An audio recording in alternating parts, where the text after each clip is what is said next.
சீதா தாலி கொடிய காணல காணல அப்படின்ற மாதிரி கத்திக்கிட்டு இருக்காங்க. அப்போ உடனே வந்து மீனா போய் கேட்குறாங்க, ஏன் என்ன ஆச்சு அப்படின்ற மாதிரி கேட்க, இப்படி தாலி கொடிய காணல அப்படின்னு சொல்றாங்க. இதை கேட்டோன்னே மீனா கேட்குறாங்க, நீ எங்க நின்ன அப்படின்ற மாதிரி கேட்க, இதுல தான் நின்னு யாரோ முக்காடு போட்ட பொம்பளை ஒண்ணு வந்து என்னை இடிச்சிட்டு போயிடுச்சு, அதுக்கு பிறகு தான் காணல அப்படின்ற மாதிரி சொல்றாங்க. உடனே மீனா இப்பதான் ரொம்ப வேகமா ஒரு முக்காடு போட்ட ஒரு பொம்பளை வந்து இதுல இருந்து ஓடி போனுச்சு, அதுவா தான் இருக்கும் அப்படின்னு சொல்லி மீனா அந்த லொகேஷனை தேடி ஓடுறாங்க. ஓடுற நேரம் வந்து பார்த்தோம்னா அங்க ஒரு மூலையில வந்து தாலிகோடைய ஆட்டைய போட்டு போன பொம்பளை அங்க நிக்கிறா. அத கண்ணோட மீனா துரத்தி பிடிக்கிறாங்க. ஏய் நில்லு அப்படின்ற மாதிரி துரத்திட்டு போறாங்க. மீனாவ கண்டோன அந்த பொம்பளை வந்து இன்னும் ஸ்பீடா ஓட ஆரம்பிக்கிறாங்க. கடைசில மீனா துரத்தி பிடிச்சிட்டாங்க. பிடிச்சிட்டு முக்காட விலக்கி பார்த்தா அது வந்து சாமியார். அதாவது சிந்தாமணி அனுப்பி வச்சு மீனா வந்து வீட்ல இருக்கக்கூடாது, வீட்ல இருந்தா அண்ணாமலைக்கு கெட்டது அப்படின்ற மாதிரி விஜயாவை சொல்லி நம்ப வச்ச அந்த சாமியார் தான் இப்ப திருட்டு பொம்பளையா இங்க வந்திருக்காங்க. இத கண்டோன ஏய் நீ சாமியார்ல அப்படின்ற மாதிரி மீனா வந்து கேக்குறாங்க. மீனாவை கண்டோன ஐயோ இவளா அப்படின்ற மாதிரி சாமியார் வந்து மாட்டனோனா அவ்வளவுதான் அப்படின்ற மாதிரி அப்படியே ஓடி போறாங்க. மீனா அவளை துரத்தி பிடிக்க பாக்குறாங்க.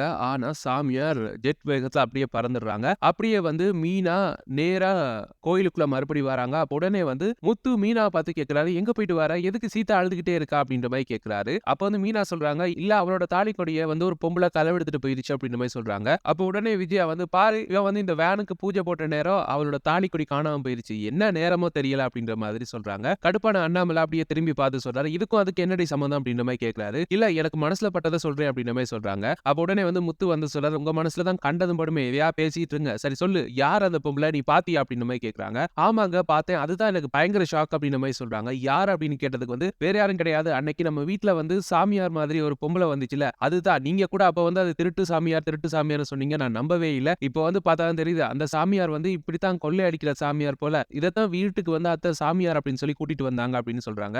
என்னடி சொல்ற அப்படின்ற மாதிரி அந்த பக்கம் விஜயா வந்து கத்துறாங்க. அப்படியே வந்து முத்து வந்து கேக்குறாரு, அதான் சொல்றா இல்ல உங்களுக்கு விளங்கலையா அப்படின்ற மாதிரி கேக்குறாரு. என்ன விளங்குச்சு, அவ பாட்டுக்கு ஏதாவது சொல்லிட்டு இருப்பா, நம்பணுமா நான், அவங்க எவ்வளவு பெரிய சாமியார் தெரியுமா, அன்னைக்கு நான் கோயில்ல போய் பார்த்தேன், எத்தனை பேர் அவங்ககிட்ட குறி கேட்டு போயிருக்காங்க, சொன்னதெல்லாம் நடந்திருக்கு, அவ்வளவு பெரிய சாமியார இப்படி அசால்ட்டா வந்து திருடி அப்படின்னு சொல்றீங்களா நீங்க அப்படின்ற மாதிரி விஜயா வந்து கேக்குறாங்க. அப்ப வந்து மீனா சொல்றாங்க, இல்ல அதான் நான் பார்த்தேன், அது முக்காடு போட்டு ஓடி போனுச்சு, நான் முக்காட திறந்து பார்த்தா அது அந்த பொம்பளை தான், என்ன கண்டோனா அப்படியே தலை தெறிக்க ஓடி போயிருச்சு அப்படின்ற மாதிரி சொல்றாங்க. ஏய் நீ பாட்டுக்கு வீட்டுக்கு வரணும் அப்படின்றதுக்காக இப்படி பச்சையா பொய் சொல்லிட்டு தெரியாத, எதுக்குடி உனக்கு இந்த கேவலமான புத்தி அப்படின்ற மாதிரி கேக்குறாங்க. அப்ப உடனே வந்து முத்து சொல்றாரு, மீனா உண்மையை சொல்லு, அவளை தான் பாத்தியா அப்படின்ற மாதிரி கேக்குறாரு. ஆமாங்க அவளை தான் பார்த்தேன் அப்படின்ற மாதிரி சொல்றாங்க. உடனே அண்ணாமலை சொல்றாரு, எனக்கு அப்பவே சந்தேகம் இருந்துச்சு, அவ வந்து ஒரு திருட்டு சாமியாரா தான் இருக்கும் அப்படின்னு சொல்லி. இவ தான் கேட்கல, ஏதோ ஊர்ல இல்லாத சாமியார் அப்படின்னு சொல்லி அவளை கூட்டிட்டு வந்தா, யார் அவளை அனுப்பி வச்சது அப்படின்ற மாதிரி கேட்கிறாரு அண்ணாமலை. வேற யாரும் இல்ல, சிந்தாமணி தான் அனுப்பி வச்சாங்க, அவங்க எவ்வளவு பெரிய ஆளு தெரியுமா, எனக்காக தேடி பிடிச்சி உங்களை அனுப்பி வச்சிருக்காங்க, இவ பாட்டுக்கு வீட்டுக்கு வரணும் அப்படின்றதுக்காக அந்த சாமியார் மேல போய் பட்டம் கட்டுறா, நீங்க முடிஞ்சா அந்த சாமியார் தான் களவெடுத்தது அப்படின்னு சொல்லி கண்டுபிடிக்க பார்க்கலாம் அப்படின்ற மாதிரி சொல்றாரு. உடனே வந்து அந்த பக்கம் ரவி வந்து சொல்றாரு, அது திருட்டு சாமியார்னு சொல்லியும் அவன் நம்ப மாட்டேங்கிறாங்க அம்மா, அந்த சாமியார கண்ணுக்கு முன்னாடி கொண்டு வந்து நிப்பாட்டுறோம், அப்ப நம்புவீங்களா அப்படின்ற மாதிரி கேட்கிறாரு. உடனே வந்து ஸ்ருதியும் வந்து சொல்றாங்க,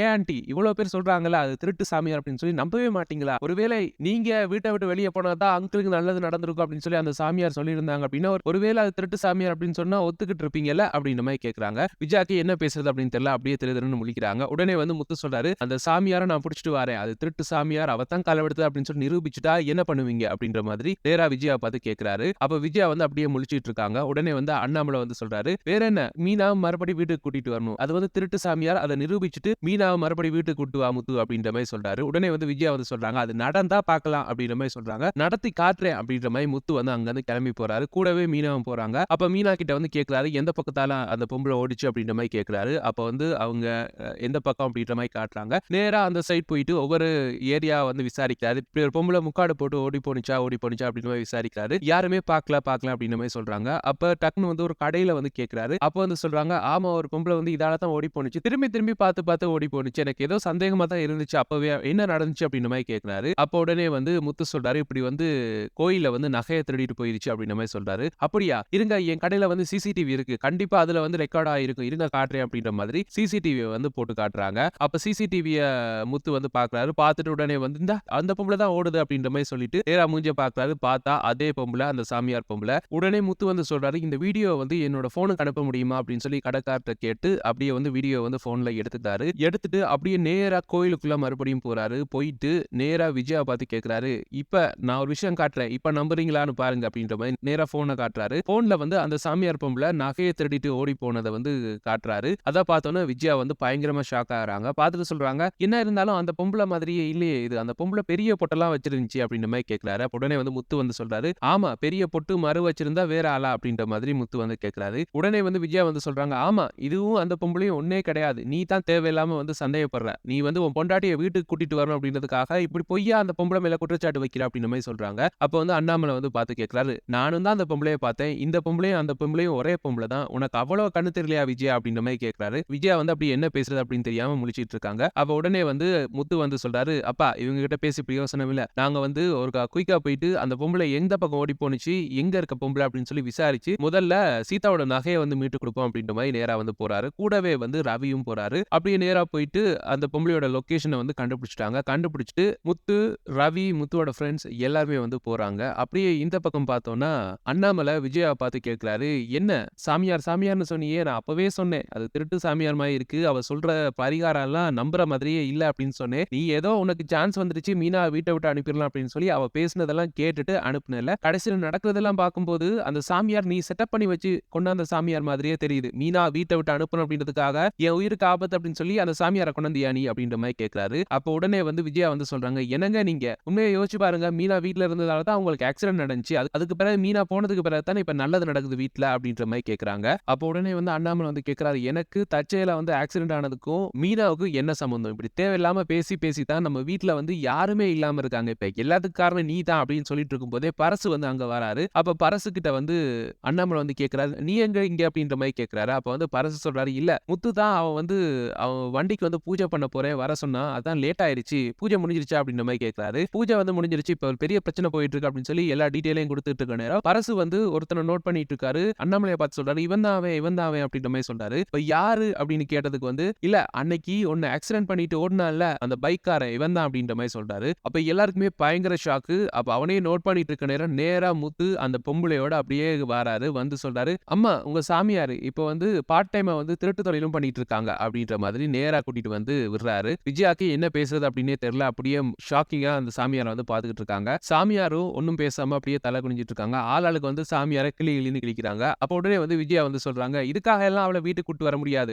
இவ வீட்டுல இருந்ததால தான் இவருக்கு ஆக்சிடென்ட் ஆனிச்சு அப்படின்னு சொல்லிட்டு இருக்கும்போது உடனே வந்து பரசு சொல்றாரு, என்னமா நீங்க திருப்பி திருப்பி சொன்னதே சொல்லிட்டு இருக்கீங்க. அதுக்கு இதுக்கு என்ன சம்பந்தம்? அங்க பாருங்க அவன் தான் பண்ணா. அவன் பாட்டுக்கு ஜாலியா வந்து சாமி கும்பிட்டு இருக்கான். அவனை பிடிச்சு கேட்டா தெரியும் எதுக்காக ரோட்ல ஓரமா போன அண்ணாமலை இடிச்சிட்டு போனா அப்படின்னு சொல்லி அவன்கிட்ட கேட்போம் அப்படின்ற மாதிரி சொல்றாரு. உடனே வந்து முத்து கேட்கிறாரு, யார் அவனா அப்பா அடிச்சா இருங்க வாரேன் அப்படின்ற மாதிரி நேரா போய் அவனுக்கு 2 அறை விட்டு அவன் அப்படியே இழுத்துட்டு வராரு. இழுத்துட்டு வந்து கேட்கிறாரு, அப்பா இவன் தானப்பா அவங்களை இடிச்சவன் அப்படின்ற மாதிரி கேட்கிறாரு. எனக்கு தெரியலடா, நான் அப்படியே சுருண்டு விழுந்துட்டேன். பரசு தான் பாத்துருக்கான் அப்படின்ற மாதிரி சொல்றாரு. பரசு சொல்றாரு, ஆமா இவன் தான் எல்லாத்துக்கும் காரணம் அப்படின்ற மாதிரி சொல்றாரு. அப்போ வந்து இல்லங்க தெரியாம இடிச்சிட்டேன் அப்படின்ற மாதிரி சொல்றாரு. தெரியாம இப்படி ரோடோரமா நின்னு ஒருத்தரை இடிச்சிட்டு அதுவும் நிக்காம வண்டி எடுத்துட்டு ஓடுவ, நின்னு அவர் ஹாஸ்பிட்டலுக்காவது சேர்த்து விட்டு போயிருக்கலாம் தானே அப்படின்ற மாதிரி முத்து வந்து சொல்றாரு. இல்லங்க அப்படின்ற மாதிரி அவர் வந்து பம்முறாரு. இல்ல இந்த பம்மல் சரியில்லை, உண்மையை சொல்லி என்ன நடந்துச்சு அப்படின்ற மாதிரி முத்து வந்து கேட்கிறாரு. இல்ல அதெல்லாம் ஒண்ணு இல்ல அப்படின்னு சொல்ல முத்து வந்து இன்னும் 2 எட்டி மிதின்னு மிதிக்கிறாரு. பத்தாவதுக்கு முத்துவோட ஃப்ரெண்ட்ஸ் ரவின்னு சொல்லி ஆளாளுக்கு போட்டு அவர் அடின்னு அடிக்கிறாங்க. வலி தாங்க முடியாத அந்த பைக்கர் வந்து உடனே இருங்க யாரும் அடிக்காங்க, நான் உண்மையை சொல்றேன் அப்படின்ற மாதிரி சொல்றாரு.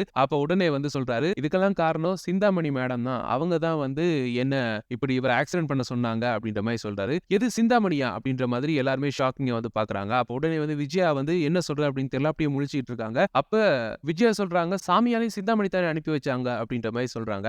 அப்பா பிளான் புரிஞ்சிருச்சு அப்படின்ற மாதிரி முத்து வந்து சொல்றாரு. அப்ப அண்ணாமலை வந்து கேட்கிறாரு, என்னடா அப்படின்னு கேட்கிறாரு. இல்ல மீனாவை வந்து இந்த சிந்தாமணிக்கு கண்டாலே பிடிக்காது. அதனால ஆரம்பத்துல இந்த சாமியார் அனுப்பி மீனா வந்து வீட்டை விட்டு துரத்த பாத்துச்சு. ஆனா வீட்டுல யாருமே கேட்கல. மீனா வந்து வீட்டை விட்டு அனுப்பல. அதுக்கு பிறகு அப்பாக்கு கெட்டது அப்படின்னு சொன்னோம் தானே, அதனால அப்பாக்கு ஏதாவது பண்ணோம் அப்படின்னா கண்டிப்பா வந்து மீனா வந்து வீட்டை விட்டு போயிருவா அப்படின்னு சொல்லி இந்த பைக்கரை வச்சு அப்பாவை இடிக்க பாத்துருக்கு. இதுதான் நடந்திருக்கு.